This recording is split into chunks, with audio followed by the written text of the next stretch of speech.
বিসমিল্লাহির রহমানির রহিম। সুপ্রিয় এইচএসসি শিক্ষার্থী, আশা করি সবাই অনেক ভালো আছো। আলহামদুলিল্লাহ, আল্লাহর রহমতে আমি অনেক ভালো আছি।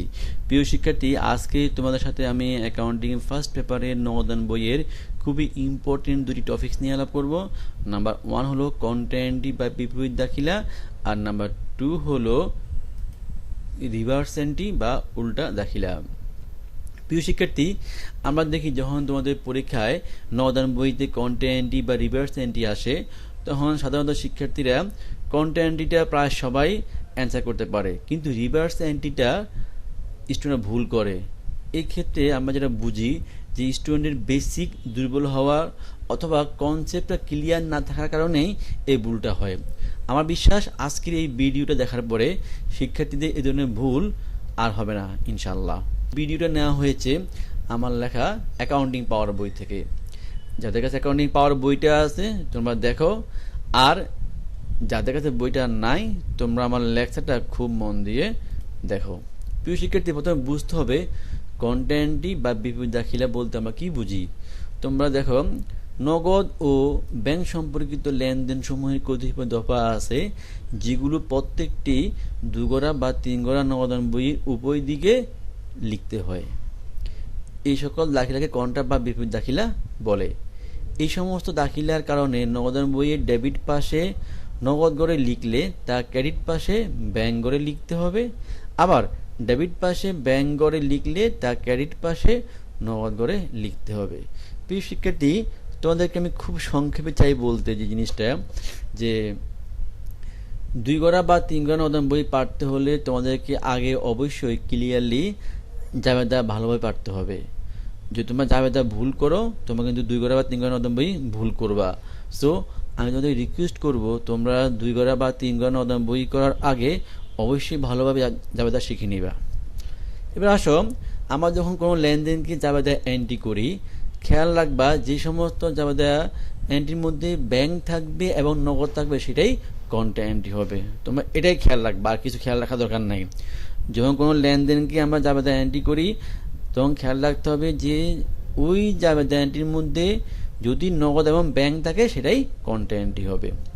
আচ্ছা, এবার আসো, যে সি বা ক চিহ্ন দ্বারা কন্ট্রা এন্ট্রি হিসাবে চিহ্নিত করা হয়। ঠিক আছে, অর্থাৎ যখন আমরা দুই গড়া বা তিন গড়া নগদান বই তৈরি করব তখন আমরা এই যে সি বা ক দ্বারা কন্ট্রা এন্ট্রি চিহ্নিত করব।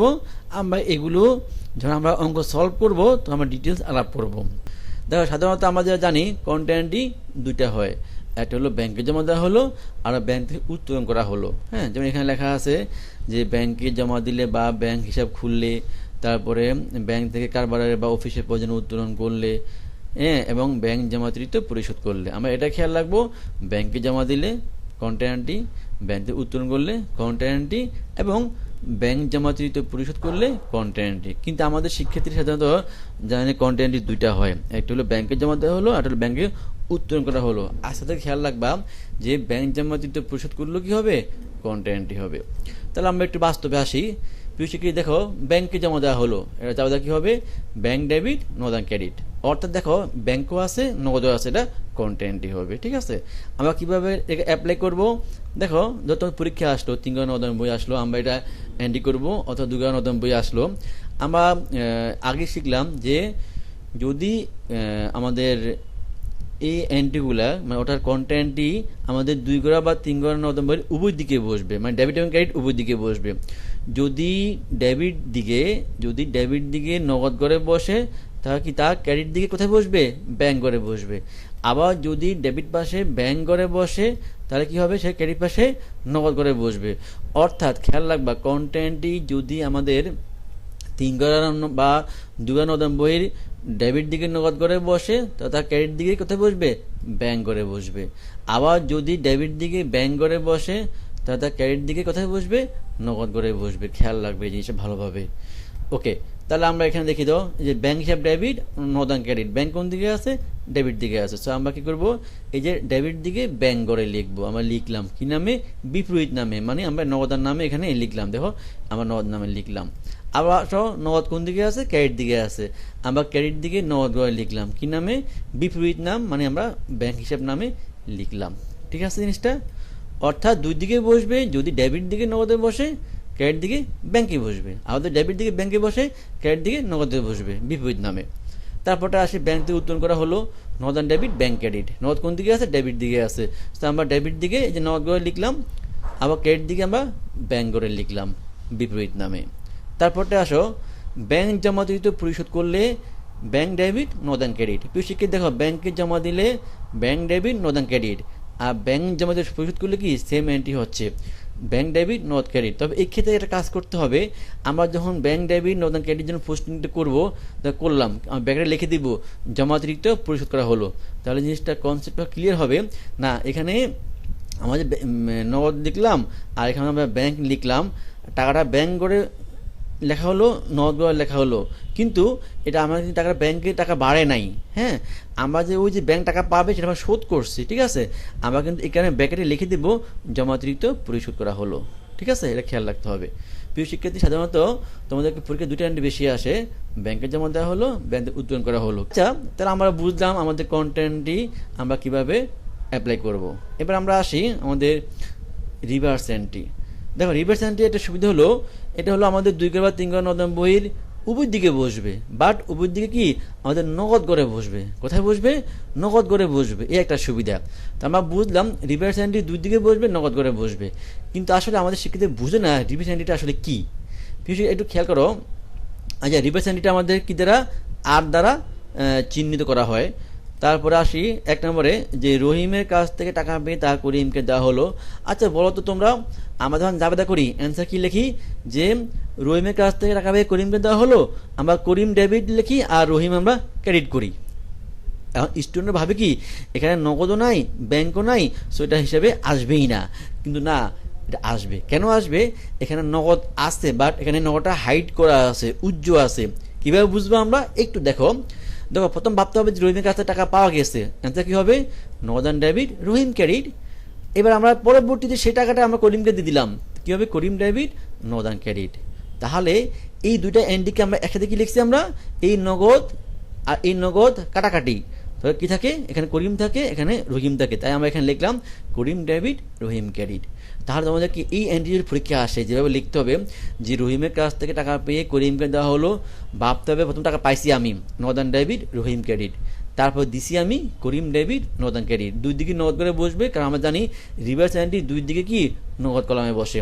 ওকে, তাহলে কি নামে লিখবো? বিপরীত নামে লিখবো। তাহলে এখানে কি বিপরীত নামটা কি? যে রহিম, আমরা রহিম নামে লিখলাম, এখানে বিপরীত নাম কি? করিম, আমরা করিম নামে লিখলাম, ঠিক আছে। তারপরটা আসো, আলমের কাছ থেকে চেক পেয়ে শরীফকে দেওয়া হলো। প্রিয় শিক্ষার্থী, যদি বলতে এরকম আলমের কাছ থেকে চেক পাওয়া গেল, আমাকে লিখতাম ব্যাংক ডেবিট করতাম, আলম ক্রেডিট করতাম। খেয়াল রাখতে হবে, যদি কারো নিকট থেকে চেক পেয়ে ওই দিনে বা সঙ্গে সঙ্গেই অন্য কাউকে দেওয়া হয়, ওই ক্ষেত্রে সেটা আর ব্যাংক লেখা যায় না, সেটা নগদেরই রূপান্তর, সেটা নগদেরই কাজ করে। ধরো তুমি কারো নিকট টাকা পাবা, সে তোমার চেক দিছে, চেক দেবে তোমার নিকট আবার কেউ পাবে, তুমি ওকে আবার ওই চেকটা দিয়ে দিছো, তাহলে কি হলো? নগদের রূপান্তর হয়ে গেল, ঠিক আছে, দেন আপনার নিষ্পত্তি হয়ে গেল। তাহলে খেয়াল রাখতে হবে যে যদি কারো নিকট থেকে চেক পেয়ে সঙ্গে সঙ্গে বা ওই দিনেই অন্য কাউকে দেওয়া হয়, ওই ক্ষেত্রে আর তোমার ব্যাংক লেখা যায় না, নগদ লিখতে হবে। তাহলে প্রথম বুঝতে হবে চেক, যে আমি চেকটা পাইছি নগদ অ্যান্ড ডেবিট, আলম ক্রেডিট, পরে আমি শরীফকে দিছি শরীফ ডেবিট, নগদ অ্যান্ড ক্রেডিট, আর আমরা একসাথে কি লিখি? আমরা শরীফ ডেবিট, আলম ক্রেডিট, ঠিক আছে। তাহলে এখানে এই যে আমরা প্রথম ভাববো যে আমরা পাইছি, পরে আমরা দিছি, তাহলে আমরা কি করব? পাওয়ার জন্য আমরা ডেবিট দিকে নগদ করে লিখবো আলম নামে, এই যে আমরা আলম নামে লিখলাম, দিছি কাকে? আমরা শরীফকে। হ্যাঁ, তাহলে আমরা এখানে কি করব? শরীফ নামে লিখবো, ঠিক আছে। শিক্ষার্থীরা, তোমরা যে ভুলটা করো, তুমি এখানে ব্যাংক লেখো, কিন্তু না, এই ক্ষেত্রে ব্যাংক লেখা যাবে না, কারণ আমরা চেক পেয়ে সঙ্গে সঙ্গে আরেকজনকে আমরা দিয়ে দিচ্ছি, এখানে নগদান লিখতে হবে, ঠিক আছে। কিন্তু যদি আমরা যাবো এন্ট্রি করি এটা শরীফ ডেবিট, আলম ক্রেডিট, কিন্তু তোমাদের 2 ঘন্টা বা 3 ঘন্টা নগদান বইতে আসলে অবশ্যই এভাবে এন্ট্রি করতে হবে। তারপরে আসো যে বিক্রয়লব্ধ অর্থ মালিকের নিজ তহবিলে জমা দেওয়া হলো। প্রিয় শিক্ষার্থী, এটা খেয়াল করো। ধরো তুমি একটা দোকানের মালিক, তুমি দোকানে গেছো, পণ্য বিক্রি করছো, এই যে পণ্য বিক্রি করছো, তাহলে এন্ট্রি কি হবে? নগদান ডেবিট হবে আর বিক্রয় ক্রেডিট হবে, ঠিক না। এবার ধরো তুমি দোকান থেকে আসার সময় নগদ টাকা নিয়ে আসছো, মানে উত্তোলন করছো, তাহলে অ্যান্সারটা কি হবে? উত্তোলন ডেবিট হবে, নগদান ক্রেডিট হবে।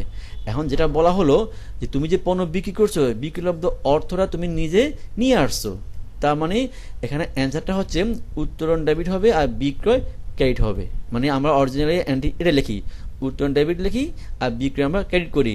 বাস্তবে বুঝতে হবে, প্রথমে আমি পণ্যটা বিক্রি করছি, নগদান ডেবিট বিক্রয় ক্রেডিট, পরে টাকাটা আমি নিয়ে আসছি, উত্তোলন ডেবিট নগদান ক্রেডিট।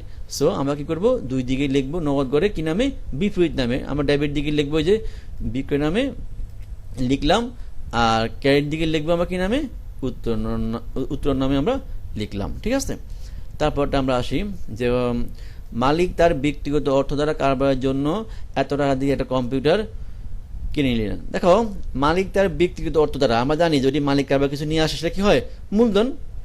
তাহলে এখানে খেয়াল করো কি ক্রয় করছে, কম্পিউটার ক্রয় করছে, জাবেদা কি হবে, অফিস সরঞ্জাম ডেবিট মূলধন ক্রেডিট, অফিস সরঞ্জাম ডেবিট মূলধন ক্রেডিট।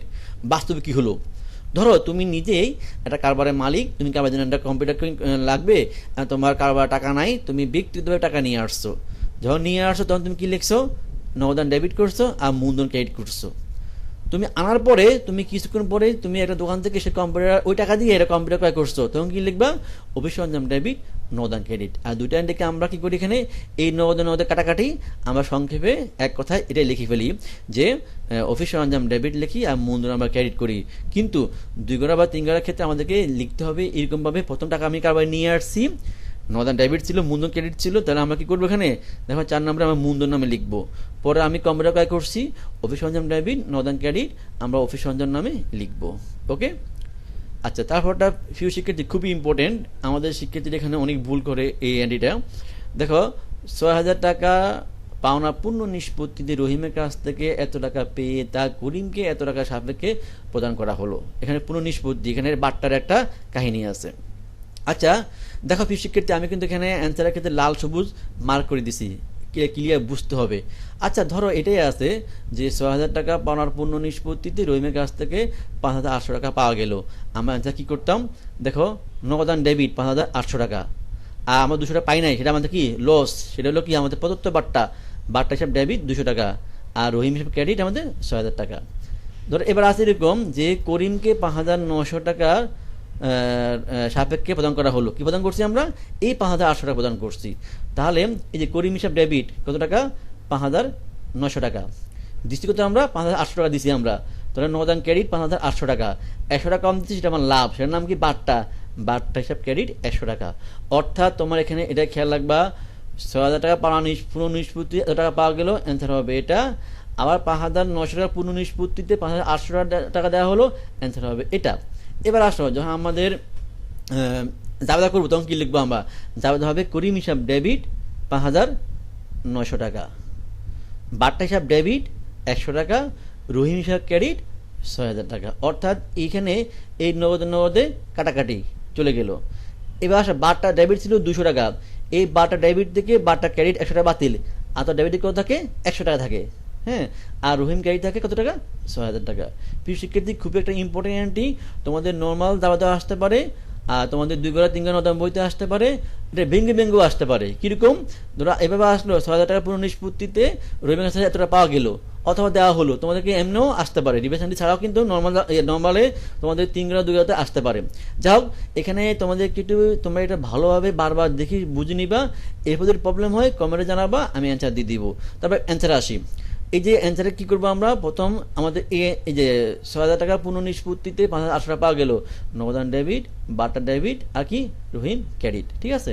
তাহলে অ্যান্সারটা কি হবে, দেখো এই যে তোমাদের রহিম নামে লিখতে হবে, কোনটা 5,800 টাকা নগদ করে লিখবো আমরা, আর 200 আমরা বাট্টা করে লিখবো, হ্যাঁ, বিপরীত নামে লিখলাম। রহিম নামে নগদে কত টাকা আছে, 5,800 টাকা আছে, আমরা নগদ করে 5,800 টাকা লিখলাম। বাট্টা কত আছে, ডেবিট দিকে 200 টাকা, আমরা 200 টাকা বাট্টা করে লিখলাম। এটা কোন বাট্টা, এটা হলো আমাদের প্রদত্ত বাট্টা, হ্যাঁ। আর আমরা কি নামে লিখবো, বিপরীত নামে লিখবো, আমরা রহিম নামে লিখলাম। এবার আসো, আমরা করিমকে দিছি 5,900 টাকা ডেবিট, নগদান ক্রেডিট 5,800 টাকা, বাট্টা ক্রেডিট 100 টাকা। অর্থাৎ এই যে ডেবিট করলাম, সে পাইতো কত টাকা আমার কাছ থেকে, 5,900 টাকা পাইতো। এই 5,900 টাকা পূর্ণ নিষ্পত্তিতে কত দিচ্ছি আমি, 5,800 টাকা দিছি, ঠিক আছে। তাহলে এখানে দিচ্ছি 5,800 টাকা, এটা আমি ক্রেডিট করলাম, আর 100 টাকা কম দিচ্ছি, এটা আমার লাভ, সেটা কি বাট্টা, এটার নাম কি প্রাপ্ত বাট্টা 100 টাকা। তাহলে অ্যান্সার কি হবে, করিম নামে লিখবো আমরা, নগদ করে 5,800 টাকা, বাট্টা করে বসবে 100 টাকা। দেখো খেয়াল রাখবা, এটা হলো আমাদের ডেবিট দিকে হলো প্রদত্ত বার্তা, ক্রেডিট দিকে হলো আমাদের কি প্রাপ্ত বার্তা। আমরা পাইছি কি, আমরা চেক পাইছি, কিন্তু আমাদের কি চেক পেয়ে যে কাকে দেওয়া হয় সেটা কি নগদের রূপান্তর। তো প্রিয় শিক্ষার্থী, তোমরা আমাদের এই এন্ট্রিগুলো একটু ভালোভাবে দেখো। এই কন্টেন্টটি শিক্ষার্থীরা মোটামুটি পারে, বাট রিভার্স এন্ট্রি শিক্ষার্থীরা খুব ভুল করে, ঠিক আছে। সো আমি তোমায় রিকোয়েস্ট করবো তোমরা এই ভালোভাবে এগুলো একটু বারবার দেখো, আর দেখার পরে তারপরে কোনো প্রবলেম হয় আমাদেরকে জানাবা। আমি এই কারণেই তোমাদেরকে শিখলাম, এই যে এখানে ডিটেলস আলাপ করলাম এন্ট্রিগুলো প্রথমে আমাদের কী হবে, কী হওয়া উচিত ছিল ইত্যাদি, আর পাশাপাশি আমরা তারপর 3 গড়াতে কীভাবে এন্ট্রি করতে হবে সেটা আমরা লিখলাম। প্রিয় শিক্ষার্থী, ধরো তোমাদের এই এন্ট্রিটা 2 গড়াতে আসলো পরীক্ষায়, আমরা এখন 2 গড়া লিখবো, তোমার ওইখানে বাটা গড়টা হবে না, ওইখানে বাটা গড়টা হবে না, তো বাটা কাহিনীটা নাই, আর সব কিন্তু আমার কি সেম থাকবে। তো প্রিয় শিক্ষার্থী, তোমরা সবাই ভালো থাকো, আর বিশ্বাস তোমরা অনেক ভালো করতে পারবা। আর আমাদের এগুলা আসলে কি খুবই ইম্পর্টেন্ট এন্ট্রি, তোমরা নিজেরা দেখো, তোমাদের বন্ধুরা আছে ওদের কাছে শেয়ার দাও, তোমরা আমাদের সাথে থাকো। যদি কোনো প্রবলেম হয় আমাদেরকে জানাও, কমেন্টে জানাও, আমরা তোমাদের অ্যান্সার দিয়ে দিব। প্রিয় শিক্ষার্থী, তোমরা আমাদের সবগুলো ভিডিও দেখো, বুঝে বুঝে দেখো, তোমাদের কোনো ফাইট পড়তে হবে না ইনশাল্লাহ। আমার বিশ্বাস তোমাদের কাছে অ্যাকাউন্টিং পাওয়ার বইটা থাকলে আর এই ভিডিও দেখলে আর ফাইট পড়তে হবে না। তুমি বারবার ভিডিও দেখো, ঠিক আছে। তুমি ফাইভে কী পড়বো, ফাইভে এগুলো পড়াবে। যদি তুমি কোথায় ফাইট পড়ো তোমাকে কি এগুলোই পড়াবে, হ্যাঁ। সো তুমি তো ফাইট পড়া লাগবে না, কেন তুমি এগুলো কেন আবার ফাইটে গিয়ে পড়বা, কষ্ট করে পড়বা, ঠিক আছে। সো প্রিয় শিক্ষার্থী, সবাই ভালো থাকো, আজকে এই পর্যন্তই। আল্লাহ।